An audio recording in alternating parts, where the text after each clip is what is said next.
Welcome to Idea Talks, a Unite podcast focusing on topics related to inclusion, diversity, equity, and accessibility. Here we discuss how we can create better work and study environments for everyone at our technical universities. We are Eduardo Camilo and Carla Bora from University of Lisbon, and we will be hosting this episode where we will talk about the impacts of AI on inclusion, diversity, equity, and accessibility, featuring Professor Telmo Batista of the Faculty of Psychology and Professor Hugo Nicolau from Técnico Lisboa, both from the University of Lisbon. Let's start with a quick introduction. Could you each tell us who you are? Well, my name is Telmo Batista. I'm a professor at the Faculty of Psychology. I'm a psychologist by training also. I'm a psychotherapist, and I work in the clinic on health psychology. And I have, in the last years, have a very special interest in the applications of AI in the mental health field. Hey, so my name is Hugo Nicolau. I'm an associate professor at the Computer Science and Engineering department at Técnico. I'm also a researcher and vice president of the Interactive Technologies Institute, where we develop novel interactive experiences. In my case, I co-create these novel technologies with people with disabilities in areas with high impact, such as citizenship, education, healthcare, and social inclusion. From a clinical and ethical perspective, when can AI solution truly be called inclusive and not just marketing? Well, that's a very provocative question. I think that DEI is not included by default. You have to be very careful on what you do to have some principles, and especially the design that should help people. And when I saw the theme, I had this accessibility, which I think it's one of the most important things, because if you don't have access to that, it doesn't matter what you do after that.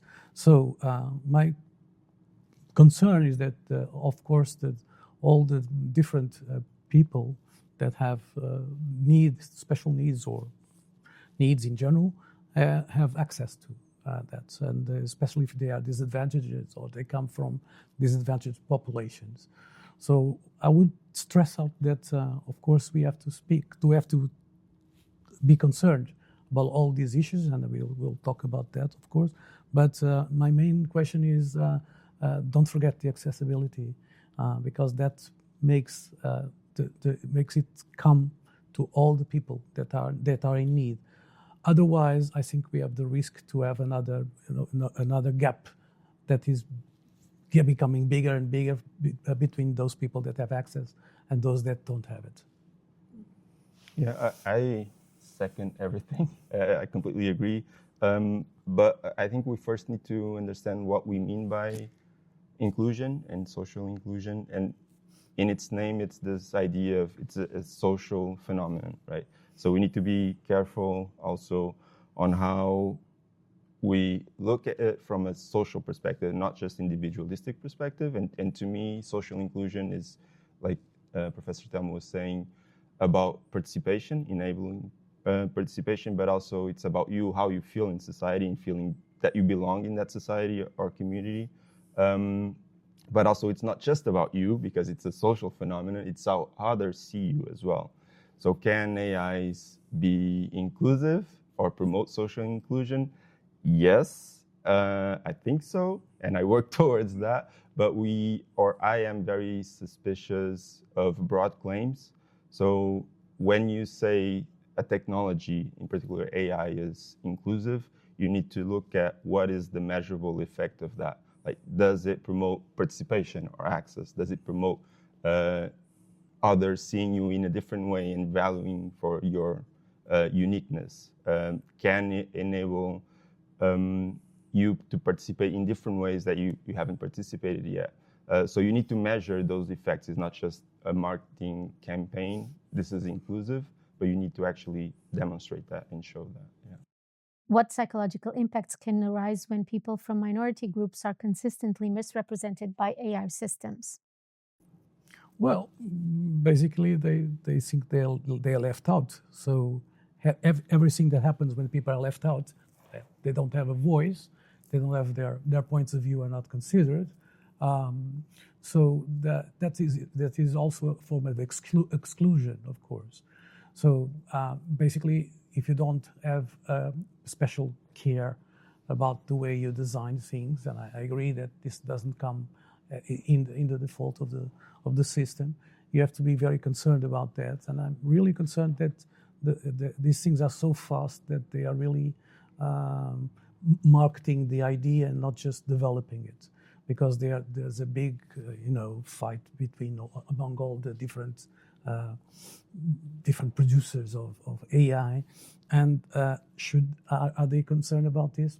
It doesn't seem so for me. So it's very important that people like Professor Hugo and others want to work in this area, also to discuss the issues that are at stake. Especially, I saw this the other day about the chief ethical officer of Claude, this woman that is there to address all the ethical issues of this AI. And I think it's the only person that does that, basically. And I think it's a very good idea, because it looks at the products and all the products that come out from an ethical perspective. And that is a very important consciousness. But I think that we are still far away from getting this all over. Yeah, I think Professor summed it up really well, and it's his expertise, the psychological effects.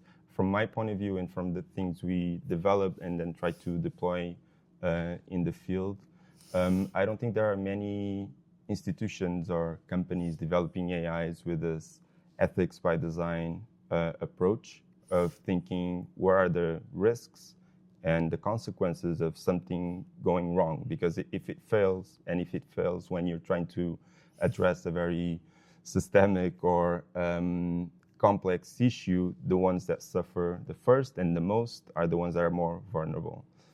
So I don't think there are many companies looking at that from a design perspective, even before you start implementing whatever it is. And one of the main causes for that, I believe, is not including these people in the design processes towards those technologies. So their voice is really not heard before the technology exists. So I think that's the shift that needs to happen in the following years, so we can have a more participative and democratic way of building these new technologies, which right now is a very selective set of companies in their ivory towers building these new technologies that have huge impacts in the world. May I add something? And it's also something important. I think that it's not the company saying, we have something for you. You need to really ask people what they want, which is quite a different thing. Because sometimes you think you know what the other people, you put it like is like a situation like this is the normal, less this, and then we'll put this, and that's okay. That's not okay. Sometimes the needs are completely different. So we need to really ask the people what they want to have also, and be careful with that. Yeah, and it is really a shift in the mindset, because it's very situated, because what works in, for instance, in Europe might be different in Africa or in South Asia or whatever, or the United States. So people need to think more of local solutions for local problems rather than global solutions, because cultures are different, people are different, societies are different, communities are different, and they have different needs and goals as well, and aspirations. So you need to be very aware of these nuances. Yeah. What concrete practices exist or should exist to detect and reduce bias in AI, especially in healthcare, education, and employment? Right. Tom, do you want to go first? Or? You go. I can go. So I really like the question, because you framed it as how can we detect and mitigate that, right? And because I really think that removing bias in any technology is probably impossible. So the best you can do is being very aware of the bias you have, because all of us have bias, right? We live in a specific society, in a specific culture. We're biased towards something. So we need to be very aware of that. And we need ways to measure that in our new AI technologies and models. We need to be able to monitor that. So a classic example was, for instance, I think almost a decade ago, of Apple having a microfinancing business, and it gave a lot more credit to men rather than women, because, well, their argument was their models were gender agnostic. So they didn't even know what gender was the user when they were applying for credit. But obviously, all the data they had were already biased, because women usually gain less than men. So they were more at risk of not complying with the credit terms. So we need to be very aware of the bias we have in our society and how we're training these models, because you really need to know the gender, in that case, the gender of your client, to be able to mitigate the bias that exists in society. So we need to be able to measure and then test and see if there are bias. But first, we need to be aware of our biases. Yeah. Also, I think that we have a great opportunity if we really address it, because, for example, this is, I think, an opportunity to tailor things for people, tailor individually if you want, culturally, locally, and it's possible to do it, but you have to be very aware of that. For example, in the continuum of competitive versus cooperative work, okay? Of course, all these general companies, they are working in a very competitive way. And it seems that it's the only way to do things around, no? And it's really biased culturally towards the idea that society is always a big competition, and that's a zero-sum game. I don't think, you have to be aware that many societies are not like that. And that we are along this continuum. Some people, societies are more cooperative, or they prefer a more cooperative way of doing things. And so you have to be also very aware of these preferences. And I think it is possible, but he knows best than me, that to start the design by addressing these issues, knowing what are the preferences, and then having answers that contemplate those preferences, and not making all of us the same answer that really is biased towards a capitalistic society, very competitive and very willing to just knock out the other guy. Yeah, and I think there's an important point here and a distinction to make, because when we're talking about AI, it's usually like AI, it's everything nowadays, right? But I think it's important to distinguish between like systems that we had for the past 10, 20 years, which we usually call narrow AI. So these are classification systems, like what is this object? What is this image, right? And it's very bounded in a way. So you can kind of understand how the model is working towards that task. When you're talking about this new generation that was popularized by ChatGPT, or generative AI, or agentic AI, where they're like the models they use, people don't understand how they work, right? And this makes it really, really hard to understand what bias exists and how to monitor, because the systems are so complex that it's hard to predict what will happen. These systems are by design unpredictable, right? So you need new methodologies to study these models, and it's more like natural sciences, where you observe something in the real world working, and you kind of measure and try to understand what he's doing, or what it is doing in different contexts, and then you try to build an understanding of what the model is trying to do. But it's really, really hard to understand the inner workings of these new AI systems. So it's even harder to measure and quantify the biases that exist. So it's a harder and harder task to do for the future. Where do AI accessibility tools generally enhance autonomy, and where might they create dependency or new forms of exclusion? Well, that's a great question. I think that they, of course, if you know how to use them, of course you can be autonomous. But it's like a baby. You have to he has to learn autonomy. It doesn't come by default also.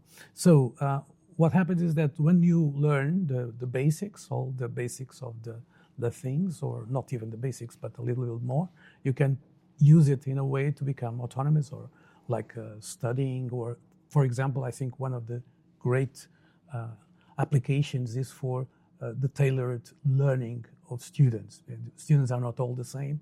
They are quite different. They learn in different ways.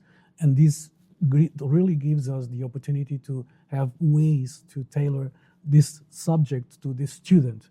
And I was really, really surprised the other day. I was trying to do some work on the subject on Notebook LLM. And I was like, wow, this is great. I want to be a student again, because I will manage different things, because I was getting these flashcards for study that take forever, and I could produce them and use them for my learning. It is so fast. You can really do things. But you have summaries, and you have visual representations, and you have PowerPoints, etc., etc.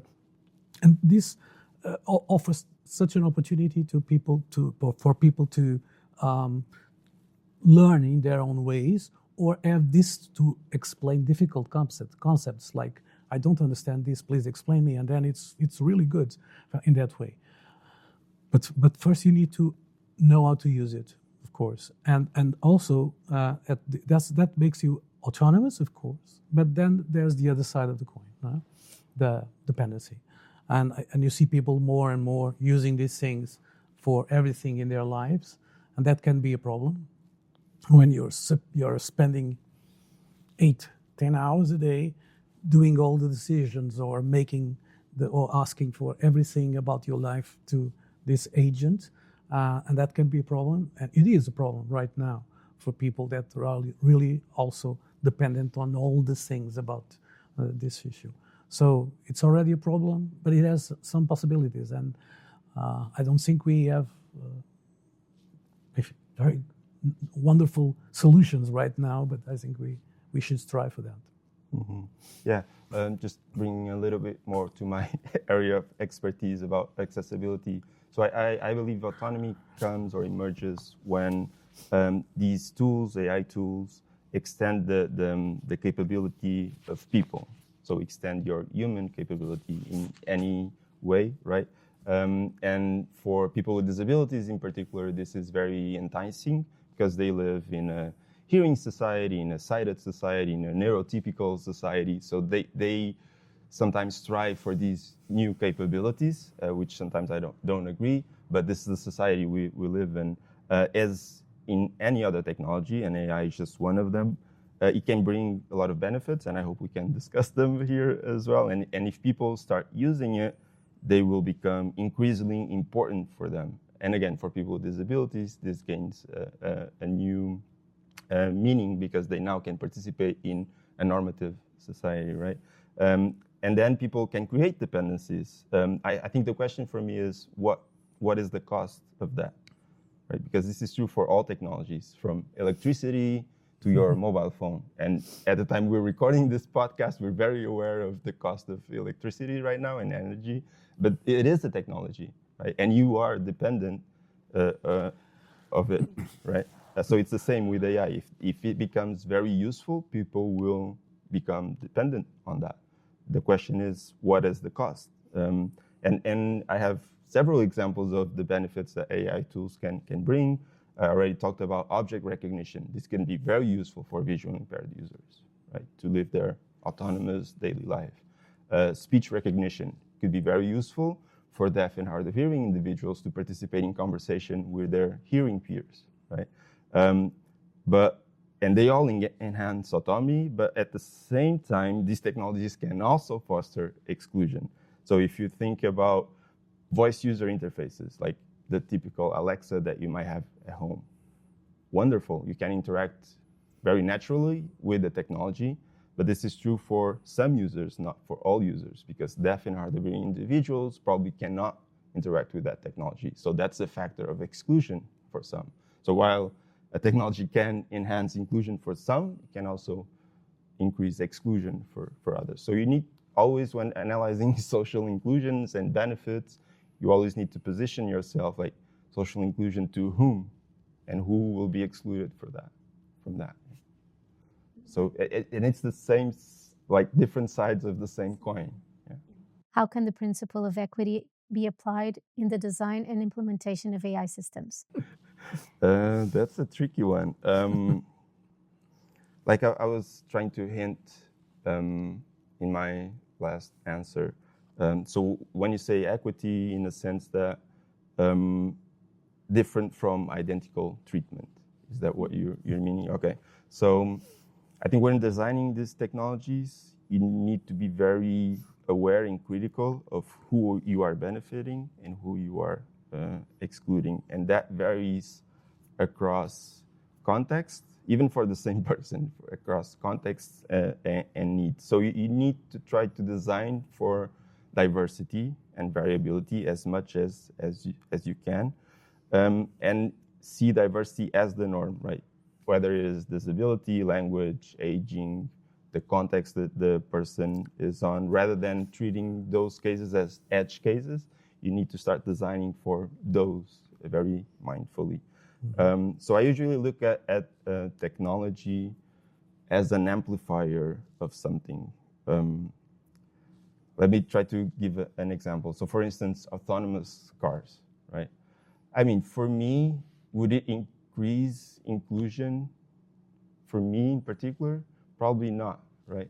I enjoy driving, but I see benefits of having an autonomous car where I'm not able to drive or I don't want to drive.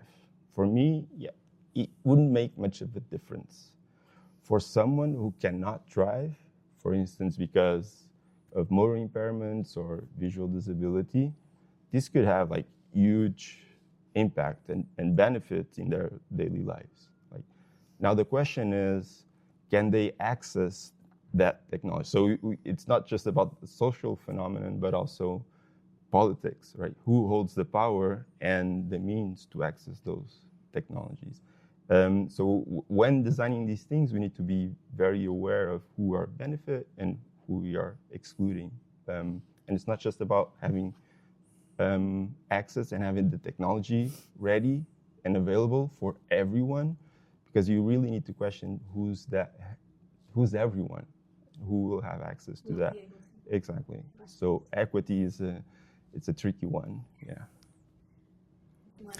Yeah, well, yeah, I agree with all that Hugo said, but I'm concerned with other things that you mentioned, that like aging, aging populations, especially if you go, Europe or Portugal, where we have a very aging population, and I think it's very possible that they might feel excluded from all these possibilities because it's not thought about. They don't think about it in this, taking care of this consideration that we are aging population.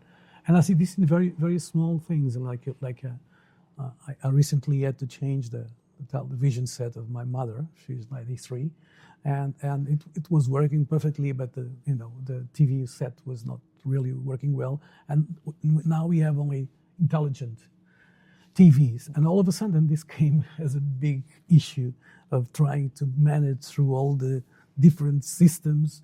It was not even a very good one, so she's getting more and more less, and she's very annoyed about that. And so some of these barriers can be created, and not because of this. If you don't do the design that allows for people to use it very easily and think about that in a very user perspective, taking care about this. And this is a problem of Portugal, because of course we have many people that are old, and the risk is that these people are more and more out of the system if everything surrounding from them becomes intelligent or AI generated or whatever. So local issues are also very important to take care, because this will impact really people, no? But it can happen in agriculture. Now there's lots of supportive AI in agriculture with drones, etc. But that is for very young people that can manage to do these things. Otherwise, they will put out all the other people that are really not capable of doing these technologies, even if they are simple. They are not as simple as they look. Yeah, aging is quite interesting because usually when we talk about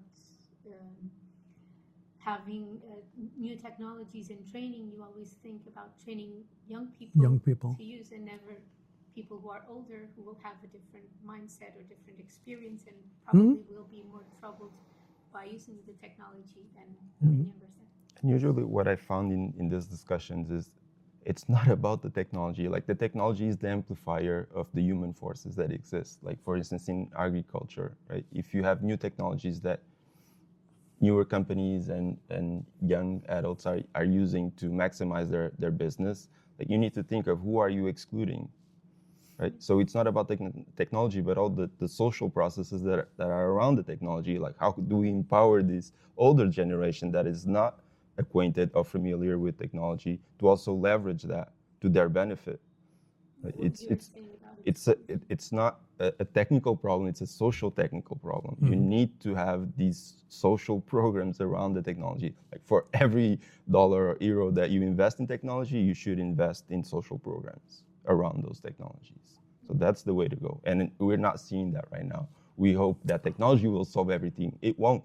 It will amplify the differences that exist and it will amplify this gap and the digital divide that exists. Yeah.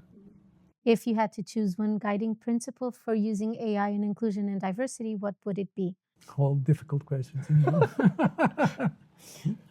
I think that to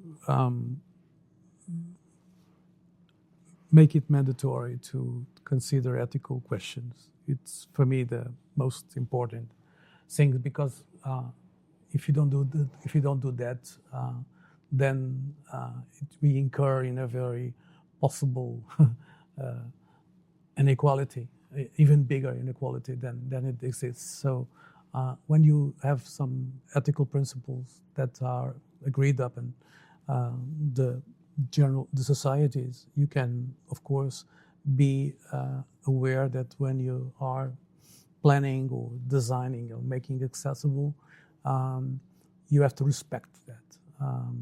And that's very important for all the things that come out of that, not just for the autonomous vehicles that can have accidents like all other vehicles, but for any solution that can harm people. And the first rule in the first principle in medicine, for example, is like first do no harm, and we have to be very aware of that. And then all the benefits that come from that also. But first of all, it's to be aware that it's not doing harm to people, and the harm, it can be individually, socially, etc. So if you look at that from this perspective, the first do no harm, I think it's a Hippocratic principle. It's very important to use it as a guideline for the design of things. Hard to surpass this. So I'll probably complement with something that we actually use to guide us. So it's this term that was popularized by disability rights activists in the 90s, that is nothing about us without us. So I think that would be the principle I'll use the most. And I don't consider myself a disabled individual yet, for now, but we'll all get there. And this is something me and my team actually do in our research practice. So we do this bottom-up process of working with people to create these new technologies and new AI tools as well. So first, what makes sense to them? So we make sure we're addressing a problem or opportunity that makes sense to the communities that we're working with, and then include them in the design process. And I see many times companies doing this, of including marginalized users in their design team, but that is not enough. So we need to give them power, give them an active voice to influence the design process, right? Because having them in the team, it's not enough, right? And then enable them to be continuously involved throughout the development, the deployment, the maintenance, the governance of the technology. And this completely changes how we we drive the development of new AI technologies, because right now they're driven by capitalist goals, right, of power and resource accumulation. And we have enough of that. So we need a different way of doing things, of involving people, and truly address the issues that matter to people, not just for capitalist interests. Yeah. I would like to thank our guests for sharing their experience and their knowledge, and a big thank you to our listeners as well. We we're so happy that you want to learn more about inclusion, diversity, equity, and accessibility. Stay tuned for the next episode of Idea Talks, and until next time, please consider what good ideas you got from this discussion. Together, we can make a change.